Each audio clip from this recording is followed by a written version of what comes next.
بەڕێزان هاوڕێیان برادران خوشکان ئەوەی کە تۆزە گەنجتر لە من ئەوەی کە تۆزە گەنجتر لەوەی دیکە ئەوەی کە تۆزێک وزە و تااقەتی لەوەی دیکە باشترە هەستنەوە سەر پێ بۆ ئەوەی ئەوانەی کە زۆر بە پێوە ڕاوەستاون یان ئەوانەی کە لە دەرەوە نەیانتوانیوە تا ئێستا بێنەتە ژوورەوە تکایە زۆر داوای لێبوردن دەکەم و عەجزەکەش پاکە ڕەنگە لە ڕوون نەیە قسەیە بکەم بەڵام عەجزەکە پاکە من یەکەم کەس دەبووم دانیشم ئەگەر ئیشێکم پێ نەسپێردرابە لەگەڵ داوای لێبوردنەوە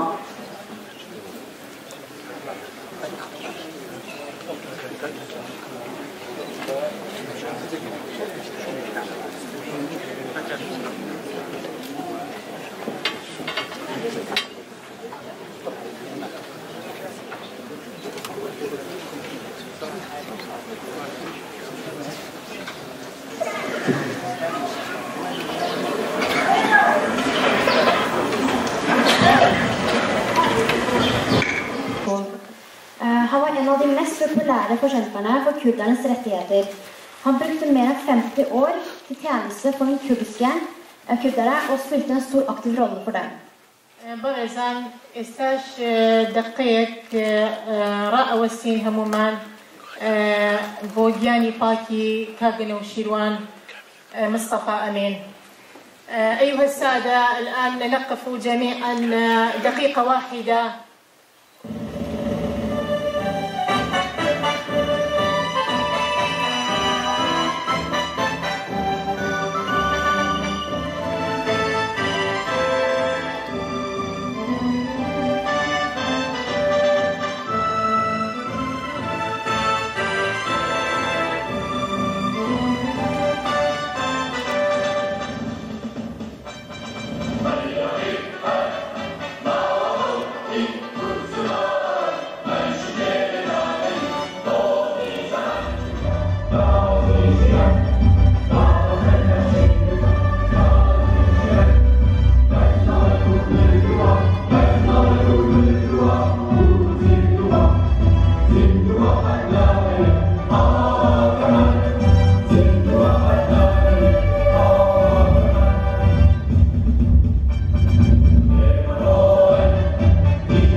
ساڵی 1975 لە کاتێکدا لە نەمسا سەرقاڵی خوێندنی دکتۆرا بوو بۆ دامەزراندنی یەکێتی نیشتیمانی کوردستان گەڕایەوە سووریا و دواتریش گەڕایەوە شاخەکانی کوردستان. دواگەڕانەوەکەشی لالایەکەوە سکرتێری کۆمەڵەی ڕەنجدەنا بوو، لالایەکی دیکەشەوە جێگری سکرتێری گشتی یەکێتی نیشتیمانی کوردستان بوو. بەپێی هەندێک لە سەرچاوە مێژوویەکان هەرچەندە نەوشیروان مستەفا کەسی دووەمی یەکێتی بوو، بەڵام لە کرداردا تا کاتی ڕاپەڕین ئیدارەدانی یەکێتی و سەرکردایەتیکردنی شەڕی چەکداری یەکێتی لە ئەستۆی ئەودا بووە. لە ڕاپەڕینەکەی ساڵی 1991دا ڕۆڵی گرنگی بینیوە بە جۆرێک کە لە ئەنگرەکانی بە ئەندازیاری ڕاپەڕینی دادەنێن. هەرچەندە نەوشیروان مستەفا تا ئەو کاتی لە ناوێکێتیدا بووە کەسی دووەمی ئەو حیزبە بوو، بەڵام لە هەندێک کۆناردا ڕۆڵی ئۆپۆزیسیۆنی هەبوو لە ناوخۆی حیزبەکەیدا. ساڵی 2006 لە یەکێتی هاتە دەرەوە و کۆمپانیای وشەی دامەزران. ساڵی 2009 وێزگەیەکی دیکەی ژیانی سیاسی نەوشیروان مستەفا بوو بە مەبەستی ئەنجامدانی چاکسازی لە سیستمی سیاسی و ئیداری هەرێمی کوردستاندا بۆ هەڵبژاردنی پارلەمان لیستی گۆڕانی دروست کرد و بە بەدەستهێنانی 25 کورسی بۆ یەکەم جار لە هەرێمی کوردستاندا لەسەر دەستی ئەو ئۆپۆزیسیۆنی پەرلەمانی دروست بوو. لە ساڵی 2013دا زوتنەوەی گۆڕان بەشداری لە هەڵبژاردنی کوردستان کەوت. لە دەستپێکی ژیانی سیاسیەوە نەوشیروان مستەفا پێنج جار فەرمانی دەستگیرکردنی بۆ دەرچووە کە سەرجەمیان تۆمەتبارکردن بوون بە شێوەندنی ئاسایشی وڵات و پیلانگێڕی. لە ساڵی 1964دا لە سەردەمی حکومی عەبدوڕەحمان عارەفدا بە تۆمەتی پەیوەندی و هەڵسوڕاندنی ڕێخستنی سیاسیەوە فەرمانی دەستگیرکردنی بۆ دەرچووە.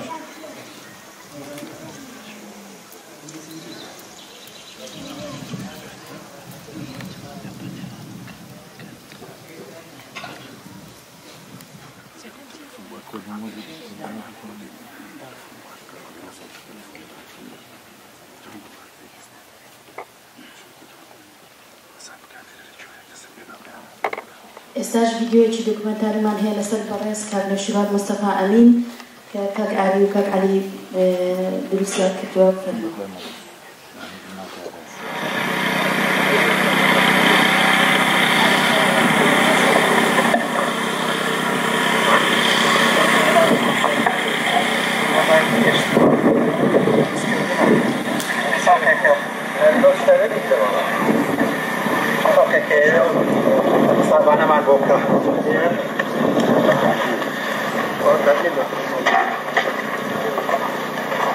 ڕێخستنەکانمان لە مەودای ئەو ساڵەدا توانی ویانە پتر بچنە ناو کرێکار کەسێک نەبێت. ئەو سەرکردە مێژوویە هەوڵیدا کە یاسا لە سەروی هەموو کەس و لایەنێک بێت و دادگا سەربەخۆ بێت و هاوڵاتیان بتوانن پەنای بۆ بن و دادگا بەبێ ئینتیمای حیزبی و ئازادانە بە تەرازوی ڕاست و یەکسانی بێلایەنی کێشەکان چارەسەر بکات. کاک نەوشیروان داهێنانێکی لە ناوگەلی باشووری کوردستاندا داهێنا کە دەنگی شەقام و ناڕەزاییەکان لە سندوقی بۆ چاکەی گشتی هەوڵیدا. خاوەندارێتی کاک نەوشیروان بۆ هەموو هاوڵاتیان و کوردستانیان دەگەڕێتەوە. هەرچی بزوتنەوەی گۆڕان و ئێمەی هەڵسوڕا و گۆڕان خوازان ئەوەیە ئەم تایبەتمەندیەی سەرکردەکەمان لەبەر چاو بگرین و بیپارێزین بە گەورەی بیهەڵینەوە و هەموو لایەک ئاگادار دەکەینەوە لە کاتی ماتەمین و خەمداریەوە بۆ شادبوونی ڕۆحی ئەو مرۆڤە مەزە و سەرکردە مێژووی نیشتیمان بۆ داپۆچی و پارێزگاری لە مافەکانی خەڵکی کوردستان. ئێمەی هەڵسوڕاوان و پشتیوانانی بزوتنەوەی گۆڕان لە وڵاتی نەرویشت بەردەوام دەبین و کۆمادەین لە کار و چالاکی خەبات و بەرنامە و ڕێبازەکەی وەناکەین تێدەکۆشین بۆ خەباتکردنی بۆ خزمەتکردنی هاوڵاتیان و چەسپاندنی ئەو بەهاباوانەی کاک نەوشیروان لە ژیانیدا بۆی دەرکۆشا. هەلێرەوە سڵاو دەنێرین بۆ ڕۆحی پاک و جوانی و بەرزی نەوشیروان مستەفا ئەمین سەرکردەی ئازا و گوێر و ژیر و دانا و ڕێخەری بزوتنەوەکەمان ڕۆحی ئاسوودە بێت و سپاسێکی زۆرمان بۆ ئێوەی بەڕێز بۆ وەفاداری و هاوخەمیتان لە پرسە و ماتەمینە هەر بژین و سەرکەوتوو بن. ئێستش ئێوە وتاری کۆمیتەی ڕێکخستنی یەکێتی نیشتیمانی کوردستان لەلایەن بەڕێز هەندێن باوانووری.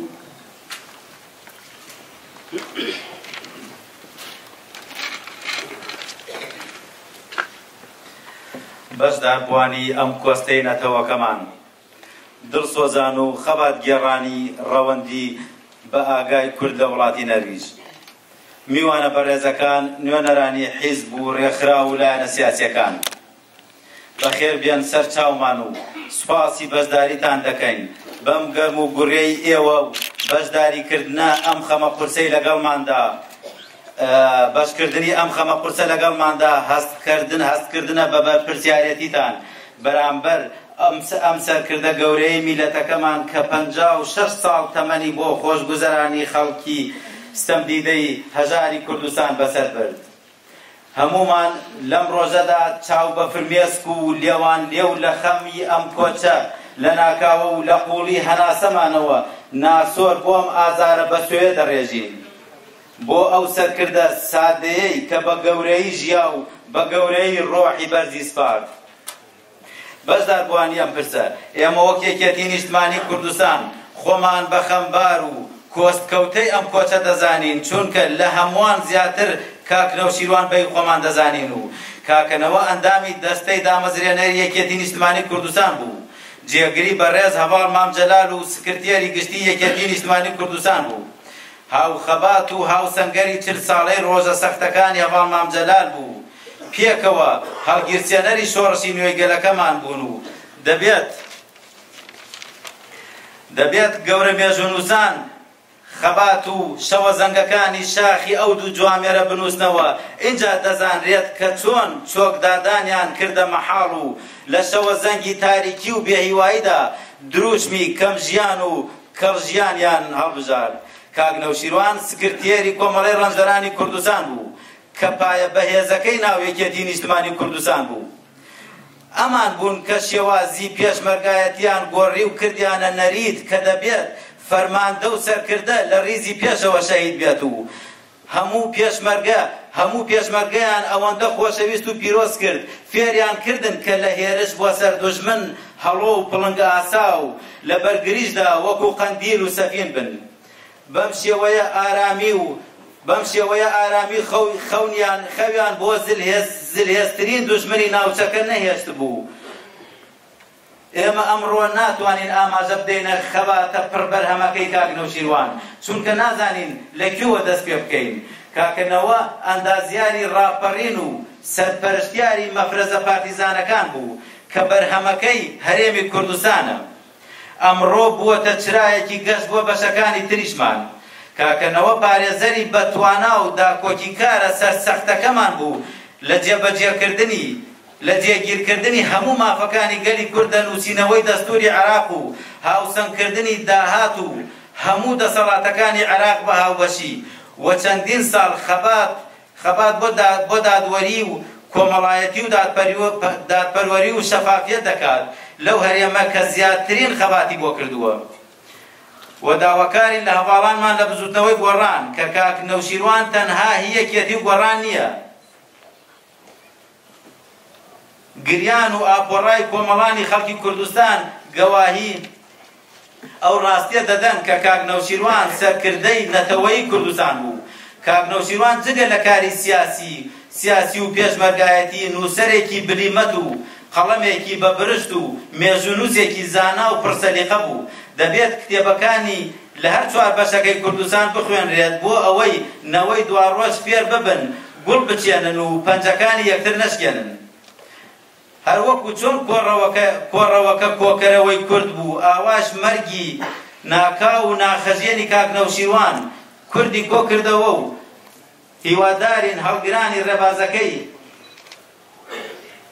بۆ کۆکی کورد کار بکەن و باشترین وەفا بۆ کاک نەوشیروان ئەوەیە کە هەڵگری ڕێبازەکەی بین و ئێمە وەک رێکسنەکانی نەرویج هیوای زۆرمان هەڵچنیوە بۆ پەیماننامەی دەباشان هەرچی زۆر جێبەجێ بکرێ و بۆ ئاسوودەی گیانی کاک نەوشیروان و گشت شەهیدانی شۆڕشی نوێی گەلەکەمان جارێکی تر سەری ڕێز و وەفامان بۆ گیانی کاکەنەوە و گشت شەهیدانی ڕێگای ڕزگاری کوردستان دادەنێوێنین. کۆمیتەی ڕێکخستنی نەرویجی یەکێتی نیشتمانی کوردستان خۆمان لە کەسوکاری بەڕێز نەوشیروان مستەفا لە هاوڕێ و دۆستان و هەڵسوڕاوان و لایەنگرانی گۆڕان لە تەواوی گەلی کوردستان بکەین. ئاپۆرای خەڵکی کوردستان بە دوای تەرمی کاک نەوشیروانەوە ئاپۆرای خەڵکی کوردستان لە مەراسیمە جۆرە و جۆرەکانە کە چ لە کوردستان و لە شارە جۆرە و جۆرەکانی کوردستان و لە هەندەران بەڕێوەچوو دوو ڕاستی سەرەکی بۆ ئێمە سەرمان. یەکەمیان بەڕێز نەوشیروان مستەفا فیگۆرێکی سەرەکی سیاسی کۆمەڵایەتی و حکومڕانی کوردستان بوو. ئەو بۆ هەمیشە جێپەنجەی خۆی و هاوڕێکانی و بزوتنەوەکەی بە مێژووی نوێی کوردستانەوە بە تایبەتیش لە باشووری کوردستان چەسپان و هەرگیز لە یاد ناکرێ و پەیامەکەی پەیڕەوە کرێ. بەڕێز نەوشیروان مستەفا کەسایەتیە بوو کە بەڕاستی ڕێزێکی زۆری پێش هەموو کەس لە خۆیە گرت.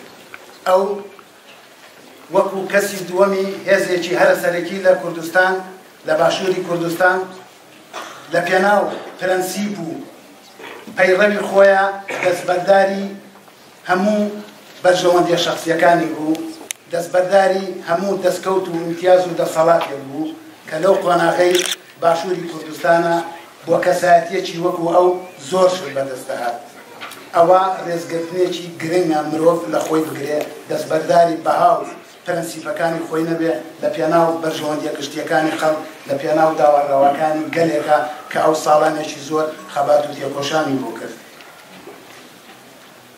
ئەو خۆی لە ڕێگەی بزوتنەوەکەیەوە توانی سنوورەکانی ئایدۆلۆجیا تێپەڕێنێ، توانی دەنگ و ڕەنگە جۆرا و جۆرەکان لە باشووری کوردستان بە تایبەتی یەک بخا لە پێناو بەرژەوەندیەکی نەتەوەی هاوبەش، بەرژەوەندیەکی خەڵک و گەلی کوردستان، کۆمەڵانی خەڵکێک کە بەدەست جۆرێک حکومڕانی ناداپەروەر و ناسیستماتیکەوە ئەیان ماڵان ئەو توانی ئەو دەنگە جۆرە و جۆرانە لە چوارچێوەی بسووتنەوەیەکی ناڕازی بوونا یەک بخا.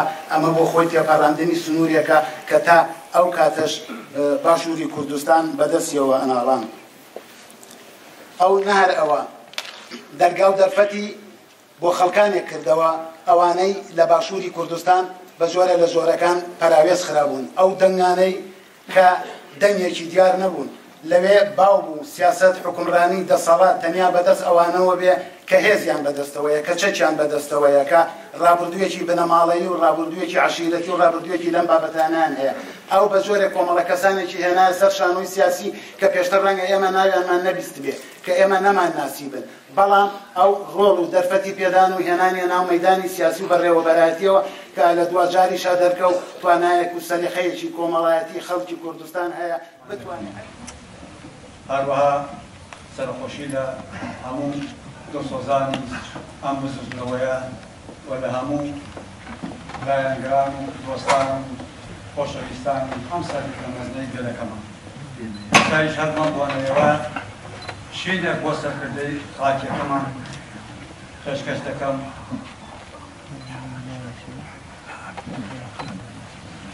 هەی ڕۆڵە ڕۆڵە ڕۆ مەندیلای کوردم ڕۆ، قازی و قاسملو شەرەف کەندیم ڕۆ، پشتیوانەکەی مەنجەدارم ڕۆ، دامەزلێنەری شۆڕشی نوێم ڕۆ، ڕۆڵەی بە وەفای نیشتیمانم ڕۆ، برای سوارچاکی قازیەکانم ڕۆ، پشتیوانەکەی هەژارانم ڕۆ، کاکەنەوەی بەدرخانم ڕۆ،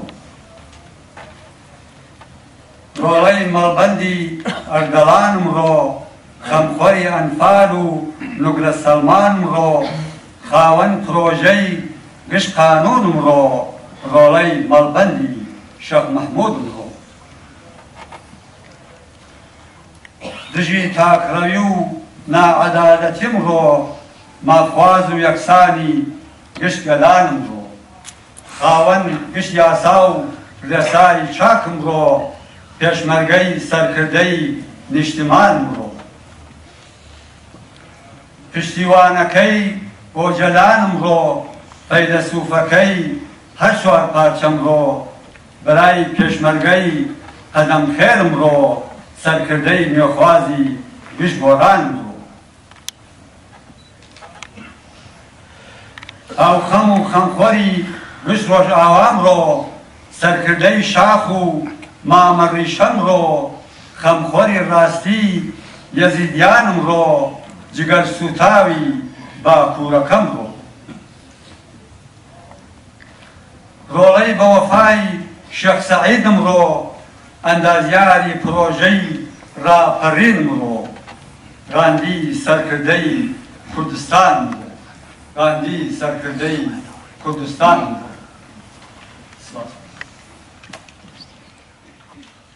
باشوور سیستەمی باشوورمان بینی زۆر بەدەگمانتوانی بڕۆی سەرکردەیەکی کورد ببینین لە دوای ئەو هەموو خوێن و ماڵوێرانەی کە لە باشووری کوردستان ڕوویدا.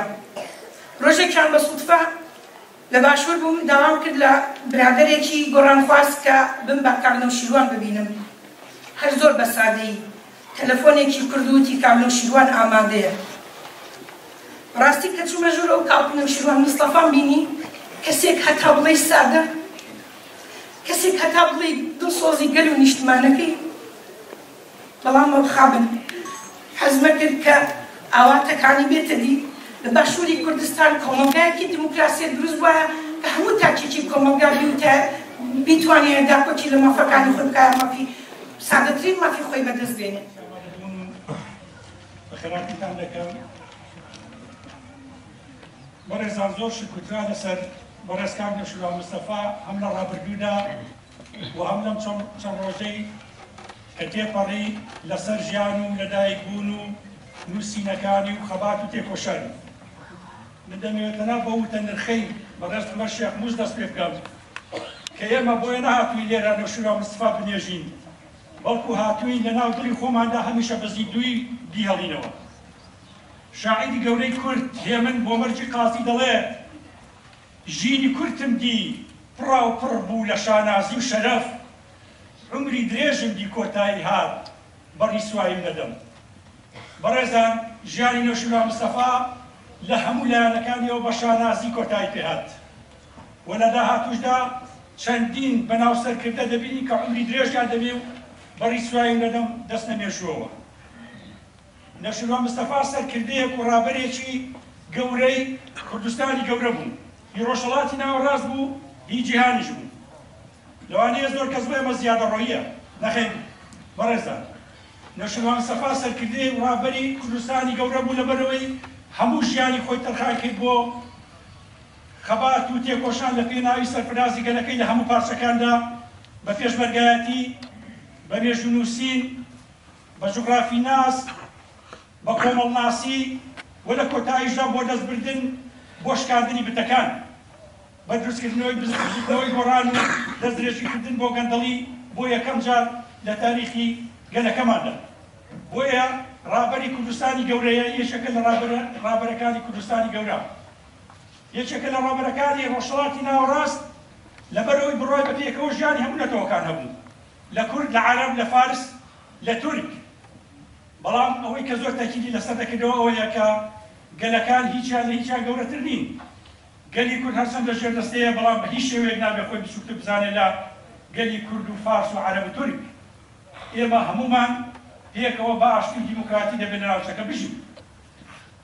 سەرکردەیەکی جیهانی بوو پەیامەکانی دادپەروەری سەروەری یاسا مافی ژن مافی مناڵ مافی کرێکار و جوتیاران.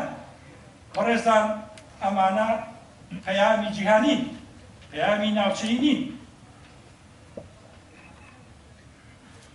کاکنەوشیروان لە ژیانیدا هیچی نەما پێشکەش بە میلەتەکەی نەکات هیچی نەما وەکو مرۆڤێک نەیکا بۆ باشترکردنی بار و دۆخی گەلەکەی تاکە سەرکردەیە لە مێژووی گەلەکەماندا کە سیاسەتی نەکرد بە پیشەگۆی پێی بژی بەڵکو بۆ ئەوە ژیا بۆی سیاسەت بکات. بەڕێزان بەڕێز کاکنەوشیروان هەرگیز لە مەرگ نەترساوە. هەموو برادەرانێکی ئێستا برادەرە دیێرینەکانی کە دەرستی ڕاست و چەپی وەستاون بە پێوە شایدێوە دەدەن چەند جار لەلای ئێمە باسی ئەوەی کردووە کاتێک کە کەس و کاری شەهیدا هاوڕێکانی سەردانی دەکەن شەرم لە خۆی دەکا کە ماوە شەرم دەکا کە پێش ئەوان نەمردووە. لەبەرەوە هەرچۆن کاکنەوشیروان هەموو ژیانی تەرخان کرد بۆ گەلەکەی هەروەها بە مردنەکەشی بە کۆچی دواییشی چەندان بەناو سەرکردەی گەندەڵ و دزی لە کوردستان بە زیندوویەتی ناشت.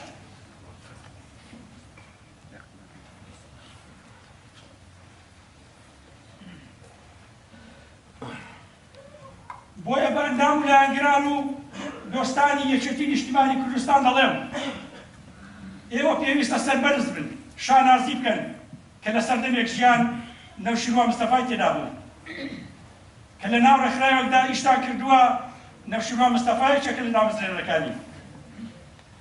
بە ئەندام و لایەنگرانی گۆڕان دەڵێم بە هەڵسوڕاوەکانی دەڵێم شانازی بکەن کە لە سەردەمەدا ژیان شانازی بکەن کە لە بزوتنەوەکدا ئیش دەکەن کە ڕێخەری گشتەکەی بەڕێزنەوشیروان مستەفا بوو. بۆیە ئەرکی هەمومانە، هەموو تاچێکی کوردە، هەموو گۆڕانخوازانە، هەموو ئازادی خوازانە کە ئێمە تەنها نەوشیروان مستەفا بە دووشمەکانیان نەکەینەوە، بەڵکو دەبێ بیکەین بە چێڵگەیەکی وەبەرهێنانەوە بۆ ئازادی، بۆ دادپەروەری، بۆ دیموکراتی، بۆ کۆتایی هێنان بە حکمی بنەماڵەیی. و هەر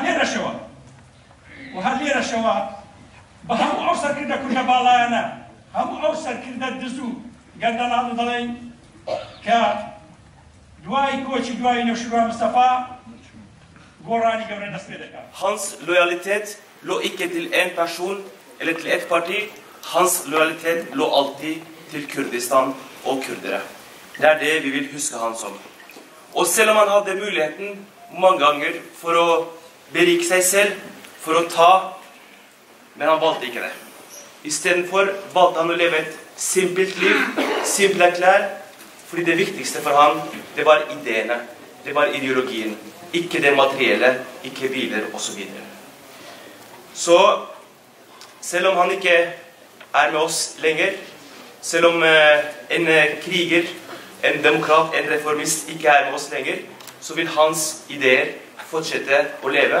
Så store spor har han satt etter seg. Rahma khode leve. Stas.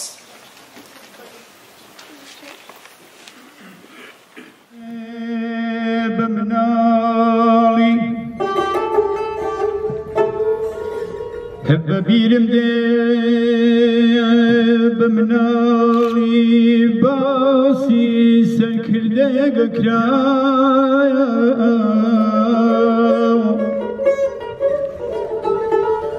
الشاخ يقلبو كنينات سيم الدجمني كي كرد مندي لينا ترسي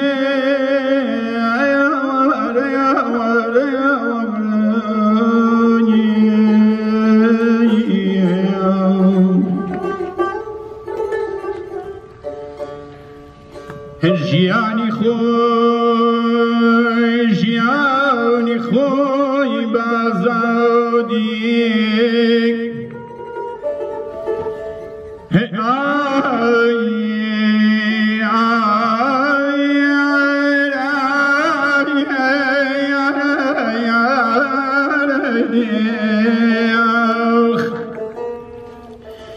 جياني خوي بازادي كردستان وبسبو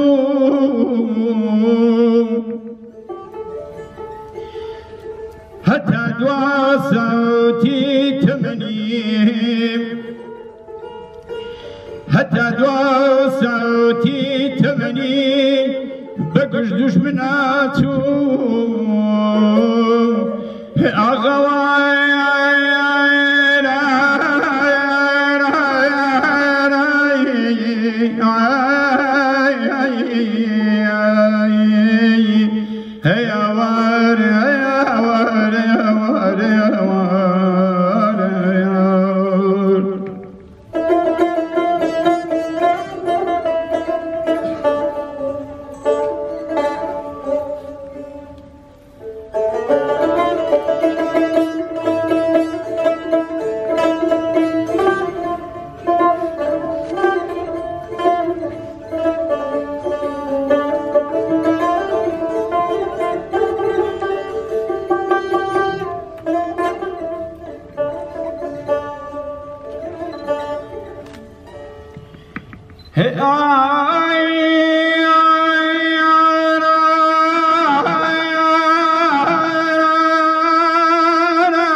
بسامانو لو تفارا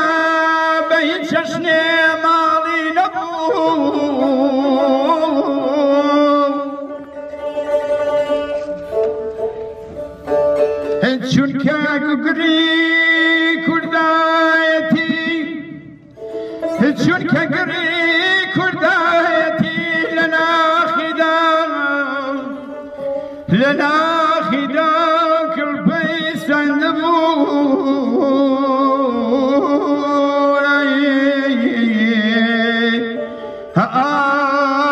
خمان يا وار يا وار يا وار يا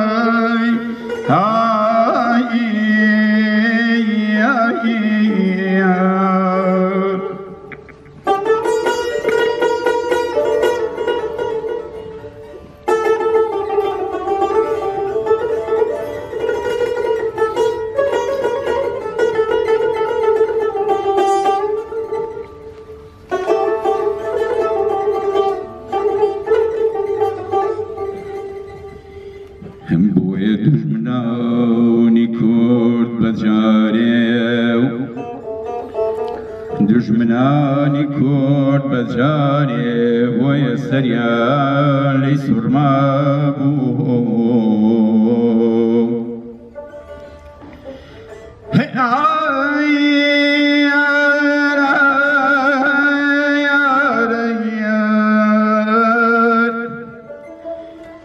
هلو يكبوي لنا وشاخا ولنا وشاردا بتشاوي تيجي سرين جددا يا وار يا غيار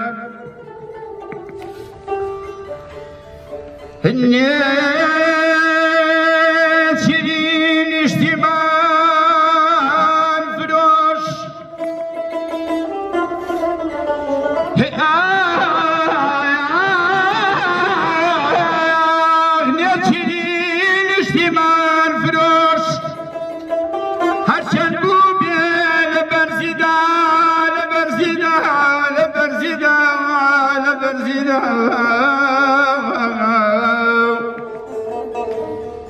بلان بدنوكي تيجت بلان بدنوكي تيجت لبردم تاو جاني دوايا وري آخ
بلان صداخ كمرجيتو لامان بسراو بلان صداخ كمرجيتو لامان بسراو لچوار پارچهی کردستانا بودگریان لهر جياكي دنيا داو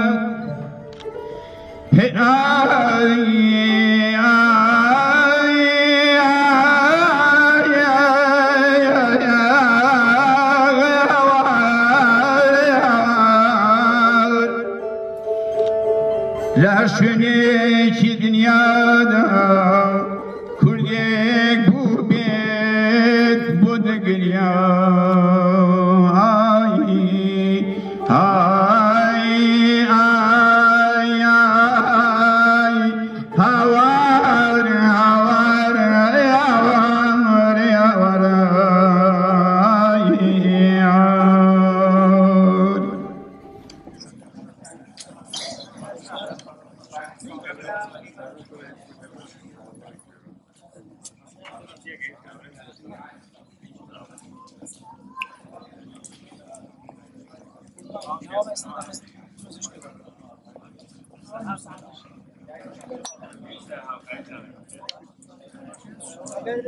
التليفون ثاني ساعات باشا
أول درسك أقدر هذا ومن